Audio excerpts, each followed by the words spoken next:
tonight on CBC Vancouver News.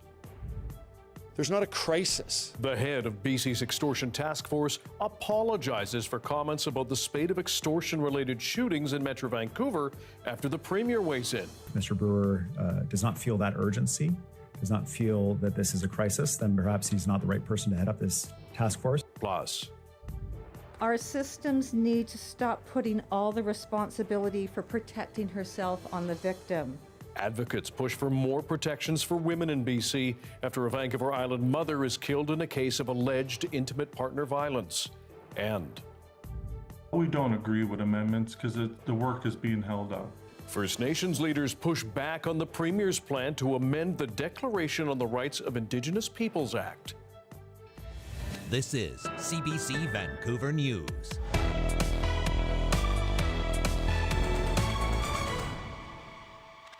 Hello, I'm Dan Burritt. Thanks for joining us. The head of BC's Extortion Task Force is now offering an apology. On Tuesday, the RCMP's John Brewer repeatedly declined to characterize the series of extortion-related shootings on the Lower Mainland as a crisis. That prompted the Premier to wonder if Brewer is the right person to lead the team. Troy Charles now with a call for a national extortion boss.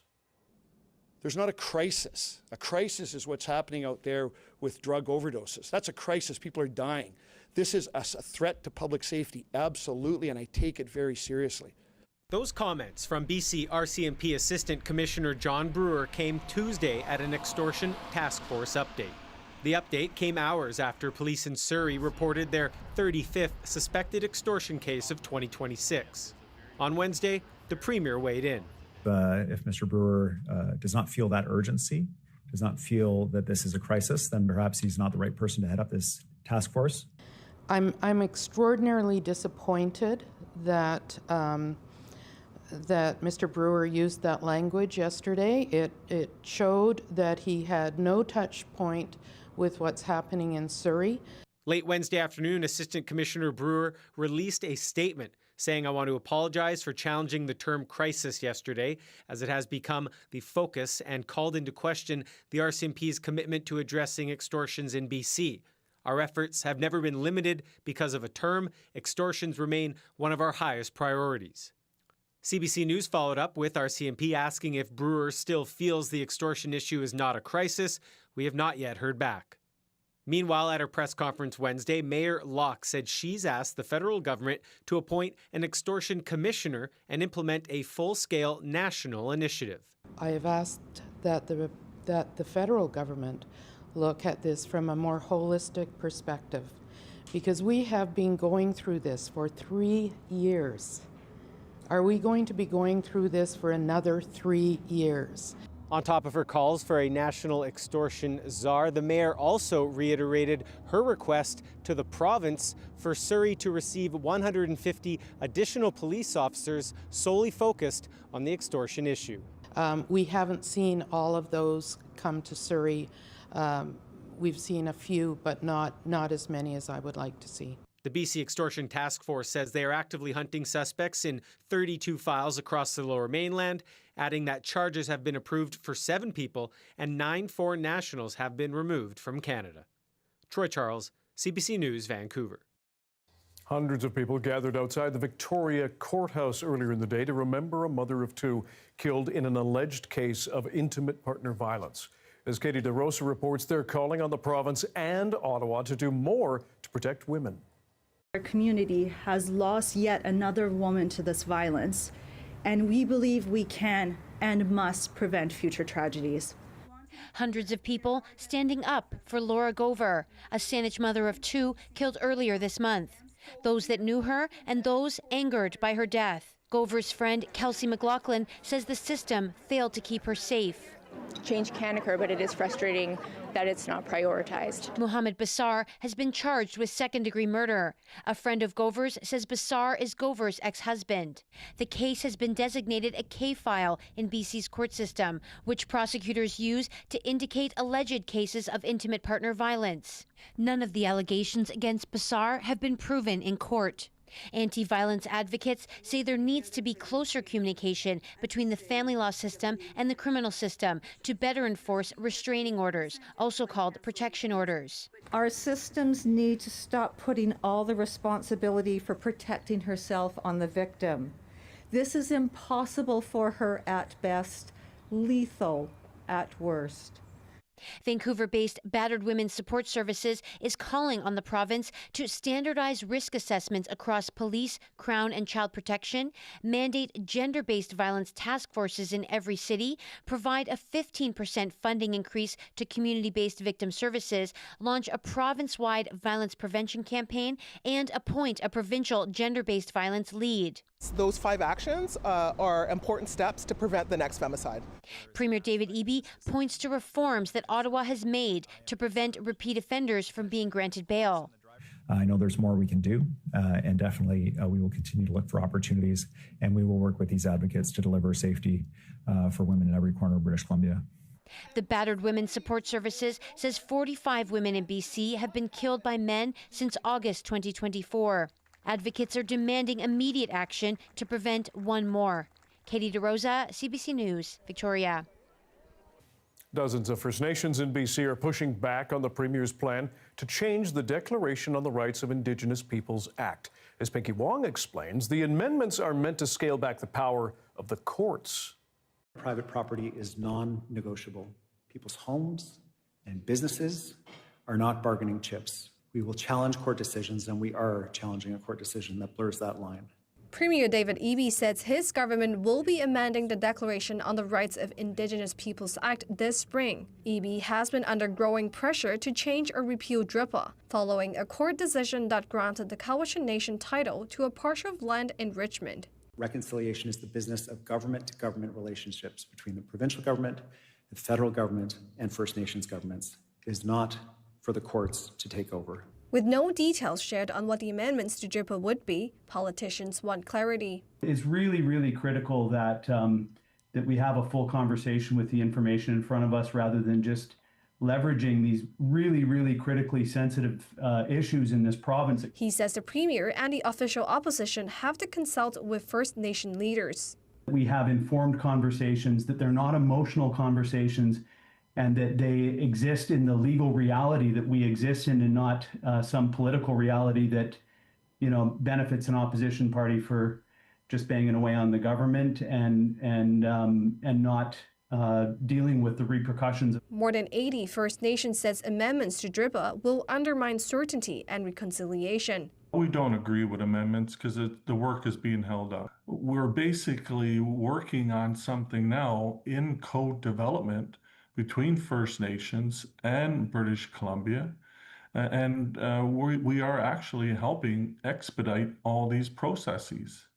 We've built a framework here in British Columbia around DRIPA. The Canadian Bar Association says the move will undermine public confidence and compromise fundamental checks on government power. Pinky Wong, CBC News, Vancouver. Another of the 18 resource projects David Eby said he would fast-track has passed the last stages of approval. The Premier was in Prince George to announce final permits for BC's Mount Milligan mine life extension. This means hundreds of jobs are guaranteed for families going forward for the next decade. It means hundreds of millions of dollars into the local economy. Eby says the process to get Centerra Gold's project off the ground took 9 months, a process he says normally takes about 2 years. Eby says fast-tracking resource projects like this is essential to pay for health care and education, among other things. Last February, BC announced 18 resource projects it said would future-proof the province against Donald Trump's tariffs.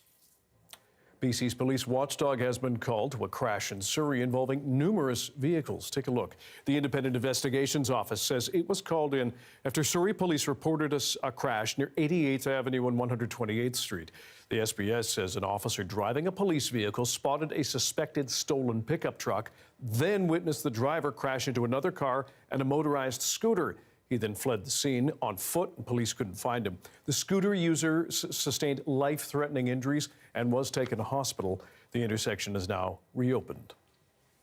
The wooden bridge that connects Westham Island to the rest of Delta will be closed until at least Friday. This after a marine vessel struck it on Tuesday. That closure has cut off access to the mainland for about 200 island residents. Jessica Chung has more. The main damage you can also see here on the swing support structure there. The point of impact where a marine vessel struck the Westham Island Bridge on Tuesday, shutting it down and cutting off the only road access between the island and the mainland for around 200 residents. It affects us many ways. The obvious stuff like going to the supermarket and loading up with your weekly goods. We've got grandchildren that live on the island too that have to go to school. You just got to deal with it. So it's just, a little bit of an extra walk across the bridge and then off to work. The bridge is closed to vehicle traffic, but still open for pedestrians. The city of Delta set up a shuttle bus to bring residents from the bridge to Wellington Point Park and Ladner. Yeah, we're happy. Don't worry, we're used to this. Some are staying positive, but farmers on the island say this will have a huge impact. We have all of our machinery and barns full of product that need to get across this bridge on a daily basis. So it's a big financial problem if it goes for much longer than a day or two. Our livelihood depends on getting across this bridge. TransLink, the agency that owns the bridge, says it's not clear what happened to cause the crash, but crews have been on site since the incident happened, assessing the damage to the wooden truss bridge, which was built over a century ago.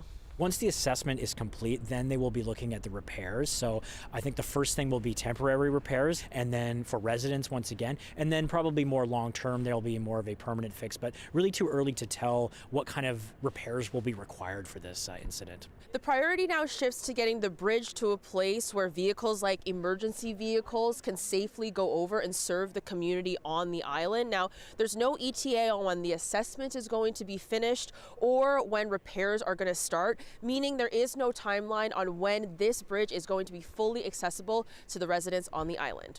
Jessica Chung, CBC News, Delta.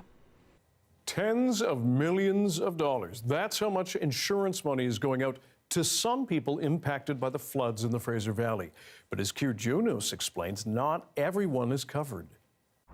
This Abbotsford golf course is one of those places hard hit by flooding in December, where the owners are unlucky enough to have to fix it all on their own dime. It was a full restaurant, but now we're kind of back at square one.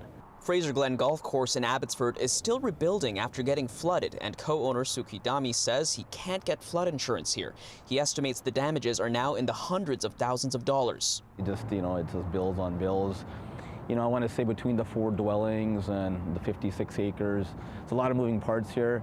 North of maybe 750, 800 at the moment.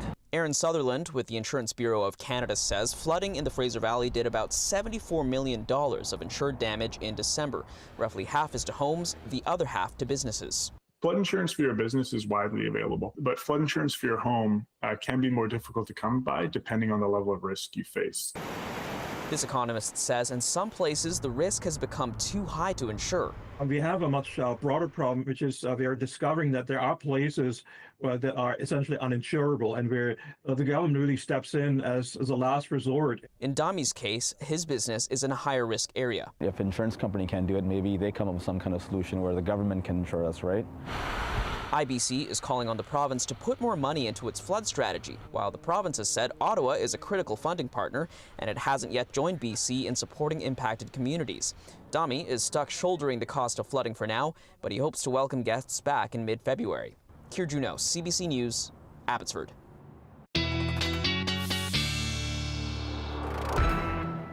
Darius Madavi is here with a look at the weather and a weather warning of some description? That's right. This is a special weather statement, an air quality statement. And I know that we've been talking a lot about the fog here on the coast and how that high pressure is sort of keeping a lid on it, keeping that fog at the surface. But it's not just fog that it acts as a lid for, also pollutants. So we have a special air quality statement. We had one earlier this week for the area around Prince George. This one is up around Smithers, just sort of keeping those pollutants, that fine particulate matter, down at the surface. So be on the lookout for that. The fog advisory for the south coast has been extended once again, so be on the lookout for that as we head into tomorrow, but it should drop by tomorrow afternoon. And this is just a cool time lapse we got sent. Thank you to Mark for sending this in of the fog building in over Vancouver. No kidding. Thanks very much. Thank you. Coming up, U.S. President Donald Trump cancels planned tariffs on European allies after finding a framework of a potential deal with the head of NATO. That story next.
It is a dramatic turnaround on Greenland. U.S. President Donald Trump now says he has reached a framework for a deal on the future of the Danish Arctic island.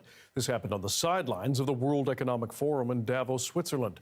The deal seems to appease American needs and end a looming showdown with NATO. More now from Katie Nicholson. After weeks of increasingly ominous language from the U.S. about acquiring Greenland, it appears a solution could be on the table. In a post on social media, U.S. President Donald Trump wrote, "Based upon a very productive meeting that I have had with the Secretary General of NATO, Mark Rutte, we have formed the framework of a future deal with respect to Greenland, and in fact, the entire Arctic region. This solution, if consummated, will be a great one for the United States of America and all NATO nations. Based upon this understanding, I will not be imposing the tariffs that were scheduled to go into effect on February 1st. The specifics of this deal unknown, and it isn't clear whether the U.S. would be able to claim any ownership over Greenland. So far, Trump only had brief, vague remarks about it, but says it gets the U.S. everything it needs. It's a long-term deal. It's the ultimate long-term deal. And I think it puts everybody in a really good position, especially as it pertains to security and minerals and everything else. It's not clear either how on board the Danish government may be with this plan, though earlier today its foreign minister said that if today's developments mean that they can return to more normal channels than posts on Truth Social, that is good.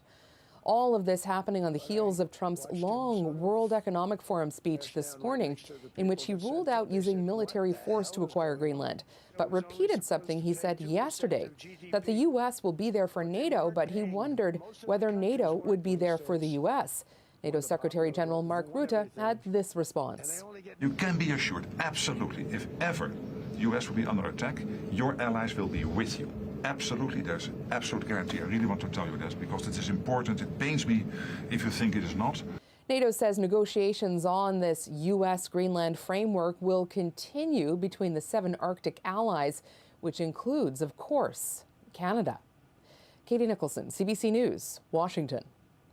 The Prime Minister, meanwhile, left the World Economic Forum around the same time the U.S. President arrived in Switzerland.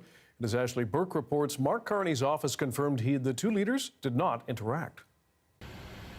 The Prime Minister is on his way back to Ottawa without meeting with Donald Trump in Davos. The U.S. President said that he had a lot of meetings scheduled in Switzerland to talk about Greenland and suggested that he could use tools beyond tariffs to take over the Arctic island. Canada's Trade Minister is also here for talks as part of Carney's delegation. He was asked by journalists why they aren't sticking around to try and meet with the president. There's things to do back in Canada, as you know. Parliament's resuming on Monday. We have our cabinet retreat, and there's things that we've got to take care of for Canadians. I think what we wanted to do here in Davos, we've accomplished that, have many conversations with industry leaders to pitch Canada. Carney has been meeting with European allies facing Trump's latest tariff threat if they resist his bid to take over Greenland. He spoke with the head of Sweden and NATO Secretary General. In a provocative speech yesterday, Carney said that Canada strongly opposes tariffs on Greenland. He also called the U.S. a hegemon. He was careful not to directly name Donald Trump, but his words were widely interpreted as criticism of the U.S. Carney said that middle powers have to stand up against great powers using economic might, including tariffs, to get what they want. Call it what it is, a system of intensifying great power rivalry, where the most powerful pursue their interests using economic integration as coercion. It means acting consistently, applying the same standards to allies and rivals. Carney also said that it's time for middle powers like Canada to stop staying silent and come together to criticize economic intimidation, no matter where it's coming from. The Prime Minister's visit to Davos was the final stop on a trip that took him around the globe, from China to Qatar to here in Switzerland, to deepen ties with new partners and bring in investment outside of the U.S. Ashley Burke, CBC News, Quarton, Switzerland. A foggy day overseas in Comox, the view of the marina from the Blackfin pub, along with a coastal mist last. Darius will explain in his BC-wide forecast coming up.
Part of a well-known bridge in Port Alberni has been vandalized for the third time in 4 years. The Every Child Matters barrier on the Orange Bridge was marked up with hate speech on Tuesday night. Offensive words and symbols deface the words "Every Child Matters" painted on the highly visible orange barrier. Elected Chief Councillor Ken Watts is encouraging members of the community to help repaint it. We need to be inclusive of all religions, all cultures.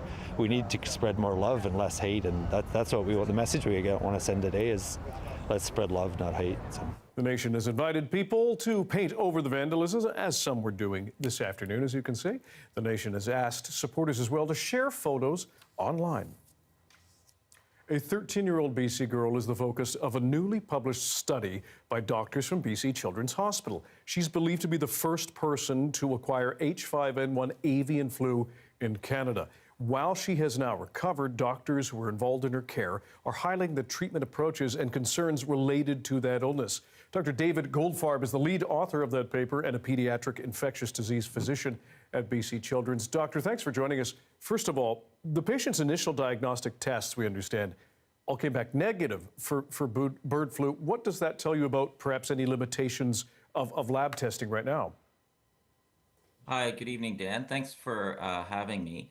So her initial tests, actually, when she arrived, and this was just now over a year ago, were positive for influenza A, which is the larger group of viruses that the bird flu is in, but were negative for a type of virus. So we weren't able to tell what type it is.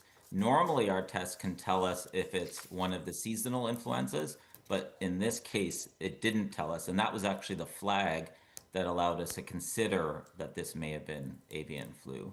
And how quickly did it take you from the time of those initial tests to when you confirmed that it was avian flu? How long did that take? So we have, fortunately, the test that we use is fairly quickly. So within a couple of hours of having the test collected, we were able to get that initial clue that this may be different and not a regular influenza. And then ultimately, we were able to get the confirmation that this was H5 influenza from our colleagues at the BC CDC by that evening. So it was actually fairly quick that we were able to get that information. Certainly good news when you reported that she had recovered and been able to return home. But I mean, what she went through and what you did to help her recover, rather invasive. If you could explain, how did she recover? How'd you do it? Yeah, so that was really the impetus for a number of the clinicians involved in her care to get together and share this information. We've had others that were interested both nationally and internationally to understand the management. This is obviously a rare event, hasn't happened in Canada before that we've had a locally acquired case. So it certainly highlights how critically ill people can get with this illness, and that we did need multiple different treatment modalities. We needed to have something called extracorporeal life support, which is essentially a heart-lung machine that was doing the work for her lungs. We needed kidney support, and we needed really a multidisciplinary team, and that's who was involved in this report and highlighted the different aspects of her care. Now, with this paper published and she at home recovering, what are your concerns about the potential for more human avian flu infections, particularly H5N1? Yeah, I mean, this certainly highlights that we need to be aware of these infections that may be currently, for example, just circulating in animals in our region, but can sometimes make it into humans. Right now, touch wood, we haven't seen any additional human cases in Canada, and related to her case, there were no other secondary transmissions to humans. So that's certainly a very good sign. But there are still ongoing cases elsewhere in other countries, including since we've had this case. And so it's certainly something that we have to be aware of, and why we wanted to share this information, because I hope to never see a case of this infection again, but there is a distinct possibility we could see it here or elsewhere in Canada. Dr. David Goldfarb, infectious diseases specialist at BC Children's Hospital and lead author of this new study. We appreciate your time and expertise. Thanks for joining us. Thank you.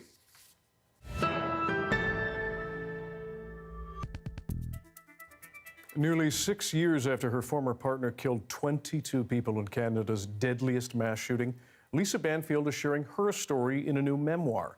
But as Kayla Hounsell explains, the families of some of Gabriel Wortman's other victims are furious. Things that happen behind closed doors need to be told. For 19 years, she stayed silent about life with the man who would become the worst mass shooter in modern Canadian history. Not anymore. Lisa Banfield says for much of their time together, Gabriel Wortman abused her. Gabriel threatened my family, so I couldn't leave. In April 2020, Wortman went on a rampage, masquerading as an RCMP officer with a replica police car, killing 22 people, including a pregnant woman. It began with an attack on Banfield. Now she's telling her story in a book, and to the Current's Matt Galloway. My story needs to be told because it's not just my story, it's a lot of people's story. But the families of those murdered are still grieving, and many are angry about Banfield's book. It's brought on a lot of trauma again. Tammy Oliver McCurdy lost her sister Jolene Oliver, brother-in-law Aaron Tuck, and her 17-year-old niece, Emily. It's about that she's making money off the backs of our deceased family members. Like, there are lots of stories like that she have to take our story. The RCMP originally charged Banfield with providing ammunition to Wortman. The charge was withdrawn after she completed a restorative justice program. The public inquiry examining the mass shooting was clear. Banfield is a victim and was re-victimized by the RCMP. The final report points to the societal failure to recognize the connection between gender-based violence and mass shootings. We believe this lesson to be the single most important one to be learned from this mass casualty, the commissioners wrote. I think her story is really important. This expert in intimate partner violence says the backlash against Banfield is evidence little has changed since 2020. I don't believe anything has changed on a societal level. In regards to the systemic and cultural shift needed, there's been very little movement. Banfield says she lives with survivor's guilt and is still in therapy, but also finding her voice. People are going to say whatever they want about me and judge me, but if I could help one person throughout all of this, I can take that. Kayla Hounsell, CBC News, Halifax. Ontario's premier and auto sector leaders came out swinging today in their opposition to Canada's trade deal with China. The agreement will see Chinese electric vehicles enter this country. Lisa Shing now with the concerns and some potential benefits. Auto industry leaders and Ontario's premier with a warning to Ottawa. By opening up our country to a flood of cheap, made-in-China vehicles, the federal government is asking Canadian auto workers to compete on unfair ground. Amid a fractured relationship with the U.S., Prime Minister Mark Carney announced a new deal with China last week, scrapping 100% tariffs on electric vehicles made there and letting up to 49,000 of them into the country each year, taxed at 6.1%. In exchange, China's easing its counter tariffs on Canadian canola, seafood, and pork. Trading off one sector for the other in Canada is going to leave at least one sector very unhappy. Doug Ford pointing to other markets where factories have closed, in part due to competition from Chinese car makers. Volkswagen shuttered a plant in Germany last month. Did they close the factories because the overall market is shrinking, or did they close the factories because of Chinese vehicle imports? I don't know the answer to that question. We should be able to see more affordable electric cars. The head of the Electric Vehicle Society, representing drivers, says cheaper cars here means more people will buy them. We should see significant rebounding of electric vehicle sales in Canada and catch up with the rest of the world. When Honda and Toyota started making cars in Canada in the 1980s, a similar fear among North American car makers spurred them to change, according to this professor. They started building superior products. Their factories became more efficient and more modern with higher quality output. But Ford has a different view. Boycott the Chinese EV vehicles. And he says support companies making vehicles in Canada. Lisa Shing, CBC News, Toronto. Donald Trump is promoting his so-called Board of Peace in Davos this week. It would be a Trump-led group of countries that some fear would rival the United Nations in mediating global conflicts. The board's scope was originally focused on the rebuilding and governance of Gaza. Some countries have accepted the White House invitation to join, including Israel, which had previously expressed reservations. Sasha Petrusik has more. Just a few days ago, Israeli Prime Minister Benjamin Netanyahu was criticizing Donald Trump's Board of Peace, saying it should never be offering places in this structure for officials from Turkey and Qatar, two countries that Israel claims are too close to Hamas militants. Well, today Israel did an about-face, joining the Board of Peace. But the prevailing winds in this country, the political winds, are still very much the same. There's a lot of influence from far-right parties, settler groups, those groups that have been pushing Netanyahu to keep fighting during the war. That's the kind of view that Israel will be taking onto the board. But other countries have been more reluctant to take their places here. There are close to 60 invitations that were sent out. Only 8 countries have actually agreed to sit on the board, and even some of those are having second thoughts. Canada, for instance, is saying that it will sit on the board, but it still wants answers to some important questions. This whole question of whether countries need to pay perhaps up to $1 billion to be on the board. But there's no question that all of this is really supposed to be solving the problems in Gaza. Canada, for one, wants aid to be at the top of that list, but many others are not talking about aid. They're still talking about the fighting that is continuing at a lower level, but it is continuing, and whether Israel will, in fact, stop fighting if Hamas disarms. That is another big, huge question. Trump referred to it today in his speech, saying that Hamas has promised to disarm, but if it doesn't keep that promise, in his words, they are going to be blown away. Those are the kinds of discussions that are still going on over the Board of Peace. It is still a very fuzzy operation, a very fuzzy process, and whether it can actually bring about a ceasefire and peace in Gaza is very much an open question. Sasha Petrusik, CBC News, Jerusalem. A federal court has overturned a government order to shut down TikTok's Canadian subsidiary. The China-based social media giant said it welcomes today's reprieve. The Trudeau government's order was a response to security concerns around the company, but the use of the app by Canadians was never under threat. The matter is now back in the government's hands. Prince Harry gave an emotional testimony in his privacy lawsuit against the Daily Mail's publisher. As Griffin Yeager explains, Harry says the tabloid made his wife's life an absolute misery, and he's accusing it of using dirty tricks to get information. From the palace to the tabloids to the witness box. At London's High Court Wednesday, Prince Harry was met by a media frenzy. He's one of 7 high-profile figures, including Elton John and Elizabeth Hurley, suing the publisher of the Daily Mail, claiming their privacy was violated for decades. For Harry, it's the 3rd such trial against British tabloids. He's no stranger to being in the witness box. So when he got the chance to put his case in front of the judge, he was keen to battle it out.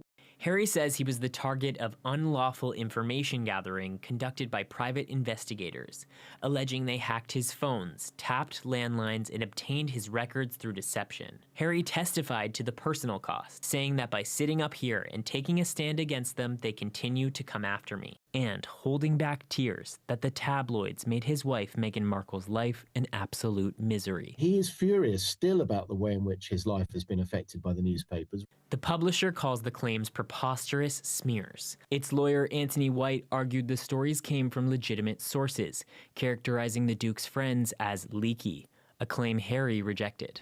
The difficulty for the newspaper... Harry's won privacy cases before, but this lawyer says this fight is different. In this instance, the journalists are coming along to defend their journalism. In the previous cases, the journalists have been notably reluctant to come and defend their journalism and explain what the sources were.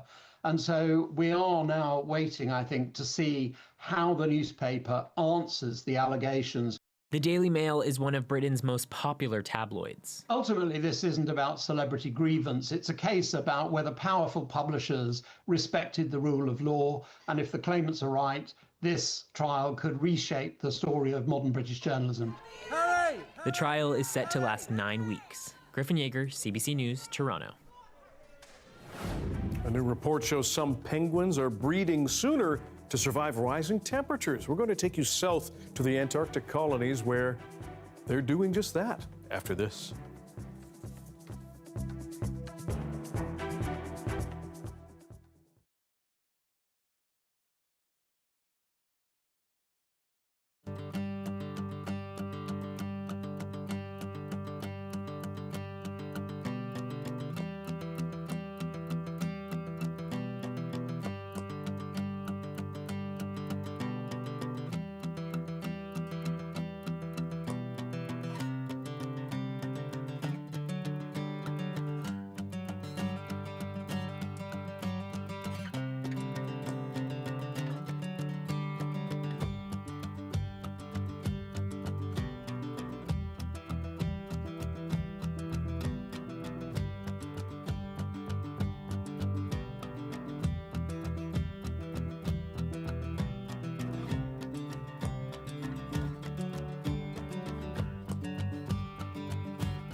Hey, I'm Rohith Joseph. Vibin' is the new show all about discovering great new songs and fresh artists from across BC and beyond. Stream Vibin' on CBC Listen.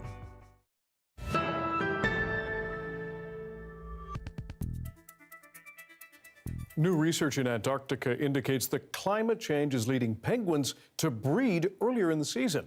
And as Anayat Singh explains, this trend could put the birds on a collision course with each other.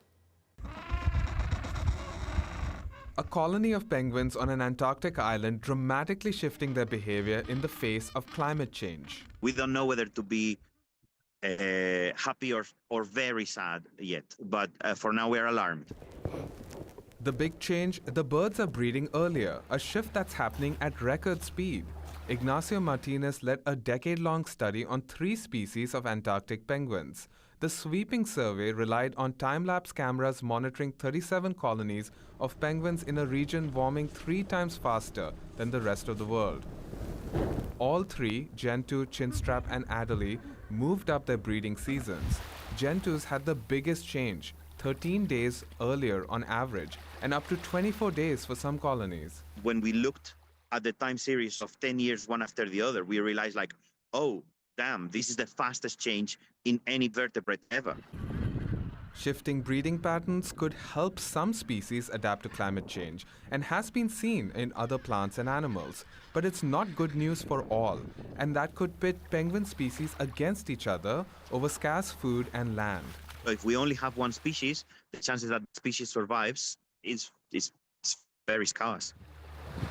Martinez says the findings suggest there could be winners and losers of climate change, but overall, it paints a concerning picture for the future of Antarctic penguins.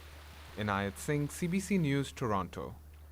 Canada's best short-track speed skaters are in Montreal this week, racing toward the Milano Cortina Winter Olympics with big goals and even bigger expectations. As Sarah Levitt shows us, the team hopes to make history and look good doing it. It's go time for Canada's short track speed skating team, just 2 weeks shy of the Winter Olympics. And expectations are high for the 10 athletes, led by the champions of this year's season, William Dangenou and Courtney Sereau. That team is one of the best teams we've ever had, and I just wanted them to realize it and to keep pushing it. Marc Gagnon knows what he's talking about. He was part of the winningest short track team in Canadian Olympic history, bringing home 6 medals at the 2002 Winter Games in Salt Lake City. Today's team hopes to break that record and bring in 7. I feel like it can happen. I hope it'll happen. It probably happened, honestly. Dangenou fell just shy of qualifying for the Beijing Olympics in 2022, but has since proven himself a formidable opponent. The focus is to be as prepared as I can. Obviously, I know what I can do, and you guys tend to remind me of what I can do. And I feel like I can do great things. The team is going to be skating in style with helmets made exclusively for them by a 20-year-old Quebecer. William, voilà mon gars. A speed skater and artist, Simon Olivier Côté, added a little bit of individuality into each helmet, like the fleur de lis to represent Quebec. I'm sure they're going to do super well. And knowing the fact that they're going to wear my helmets, this is surreal. This is really cool. For Courtney Sereau, the hype of the Olympics is a sidebar. She wants to treat it like any other competition. I'm happy that my best season is the one going into the Olympics, I guess, to say the least. With that said, it does put, I guess, if I think about it too much, maybe I could put pressure on myself. Still, representing Canada in the highest level of sport is an honor, every athlete on the ice says. One they won't soon forget, made all the better if they come home with gold. Sarah Levitt, CBC News, Montreal. A Coquitlam man gets into the zone at a public school. Yes, we're going to catch up with Captain Safety after the break.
Hi, I'm Amy Bell, and this is your CBC Inbox.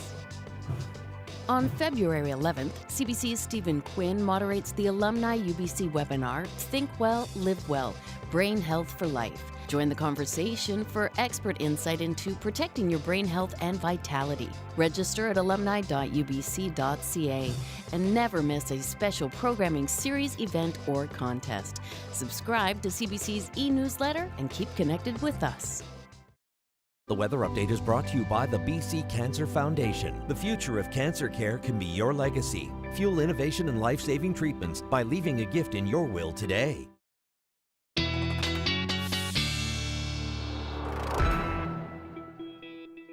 Here he is, our science and climate specialist, Darius Madabi, with the BC-wide weather forecast. But first, Aurora Borealis. That's right. We've got some beautiful images that folks have shared with us and allowed us to show. So this first one from Pitt Meadows. Thank you, Ryan, for sharing this one with us. Beautiful display of the Northern Lights last night. Here's another one. This one is from the Sunshine Coast near Powell River. Another great display. Thank you, Tracy. This one is from, let me remember. This one is from,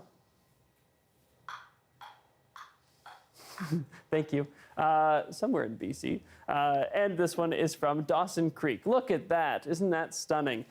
Really beautiful image. Really fantastic Northern Lights up north. This one, significantly less impressive, is one that I took from Queen Elizabeth Park last night. Still cool. Yeah, hard to top the last one, but it looks pretty good on camera. This one was taken down by down in Kitts. You can see the fog and a little bit of the green shining through. And this one was taken by my friend also at Queen Elizabeth Park. So, lots of great images coming in. If you've taken any over the last few nights, send them in. If you're up in northern BC, still a slight chance of seeing the Northern Lights tonight. So if you see any more, let us know. Now, conditions aren't quite as nice tonight because we're seeing more cloud break in. That ridge of high pressure that's been very consistently defining our weather patterns here in BC has weakened quite a bit and now is allowing a lot more of that cloud to break in. We will have another one set up off the coast that will continue to deflect any precipitation away. This one will be further off the coast though, and what that means for southwest BC is more outflow winds coming in. So we continue to be dry, but we see a lot less fog and we see temperatures quite a lot colder. That's why many places in southwest BC will be seeing lows down in just below the freezing mark over the next few days. So be on the lookout for that, especially as we head into the weekend. Those few nights when we might get a bit of fog and some below zero temperatures, that could be a pretty nasty recipe for some black ice, especially by the water. So be on the lookout for that. Temperatures in the south have continued to fall. I mean, up in the north as well, but southern interior, a little bit more sudden in some of those areas, dropping down below the freezing mark in our terms of our highs. Wind chill values very cold up in the northeast as well, so please be on the lookout for that. Avalanche danger remains low across BC, so good news there. No more snow is on the way anytime soon. No real chance of precipitation until early to mid next week at the soonest. Conditions across the province tomorrow, still a fair amount of cloud. These areas that are mostly sunny in the southern interior, that's really just above the valley cloud. Got to see that burn off as through the day tomorrow. And here are our conditions for tomorrow with one sun that is hiding a little bit more than it should be. But other than that, lots of mainly sunny skies still on the way after a cloudier day tomorrow. Okay, thanks very much. Thank you. Coquitlam man Jeremy Pratt really gets into the zone every morning. He calls himself Captain Safety and really does dress the part while he patrols a Coquitlam school zone.